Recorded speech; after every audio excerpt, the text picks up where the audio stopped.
Famille, c'est officiel. Les Américains sont dépassés et déclassés. Il y a 3 jours, je vous ai partagé un rapport du Pentagone où il est admis que les États-Unis n'ont pas les capacités de vaincre la Russie et la Chine dans un conflit armé. Vous m'avez accusé de faire de la propagande. 3 jours plus tard, LCI et plusieurs médias français ont confirmé l'existence de ce document. Arrêtez de croire que les classements de puissance militaire sur Google reflètent la réalité sur le terrain. À ceux qui affirment que leur pays est la première puissance en Europe, en Afrique et même dans le monde, cessez ces inepties. La guerre ne se résume pas à des chiffres sur Google ou aux dépenses militaires. La guerre prend en compte plusieurs facteurs que votre moteur de recherche ne cite pas.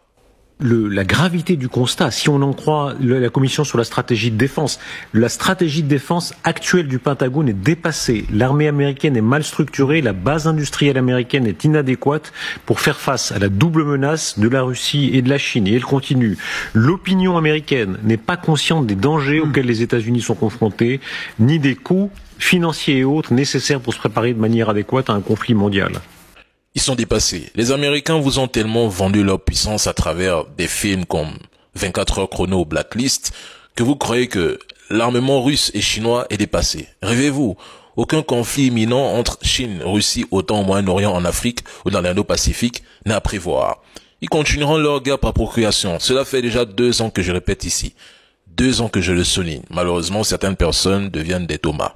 Mais bon. Bonjour la famille, j'espère que vous allez tous bien. Si vous êtes nouveau, n'oubliez pas de vous abonner à la chaîne et activer la cloche des notifications. Merci. Famille, lors de l'interview entre Donald Trump et Elon Musk que j'ai suivi pendant près de 3 heures, Trump ne l'a peut-être pas dit explicitement, mais il a laissé entendre que Zelensky a été manipulé par ce même système. Ces néoconservateurs qui tirent les ficelles. Ces derniers profitent de l'instabilité et de la guerre, que ce soit en Palestine ou en Europe, pour s'enrichir. Trump a déclaré qu'une fois au pouvoir, il mettra fin à ce business de la guerre en Ukraine et qu'il n'acceptera jamais que l'Ukraine rejoigne l'OTAN. Pour lui, Zelensky devrait déjà comprendre cette réalité car le soutien américain ne sera plus acquis. Il appelle même les médias occidentaux à dire la vérité. L'Ukraine manque d'hommes et a perdu beaucoup plus de personnes que ce que les médias nous racontent matin, midi, soir. Et une fois élu, il prévoit de mener une purge interne, peut-être la plus grande de l'histoire des États-Unis, mais il est conscient que l'État profond qui contrôle les médias et qui a déjà tenté de l'éliminer fera tout pour l'empêcher. Trump a aussi affirmé qu'il rencontrerait Vladimir Poutine pour discuter de plusieurs sujets, en particulier de l'Ukraine et du Moyen-Orient. Et selon lui, si Kamala Harris gagnait les élections, le monde se rapprocherait encore plus vite d'un conflit armé opposant la Russie et ses alliés à l'OTAN. Un conflit qui est envisageable tant que Biden, Obama et leurs alliés restent au pouvoir.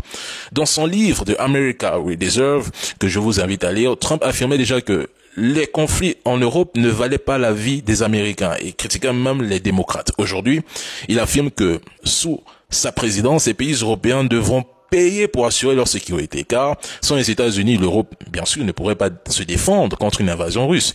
C'est pour ça qu'il souligne que sans le financement de Biden à Zelensky, l'OTAN serait obsolète et la Russie aurait envahi l'Ukraine en 3 jours. Et pour Elon Musk, si Trump n'est pas au pouvoir en 2025, nous connaissons déjà la suite entre la Russie et l'OTAN. Quant à ce que je pense, ce sont des marionnettistes qui se disputent pour mettre en scène leurs marionnettes. Ils peuvent être en désaccord sur plusieurs dossiers, mais tous poursuivent le même objectif, le même but, le même idéal. Et vous savez de quoi je parle. Parce que ici, dès qu'on parle, vous êtes censurés.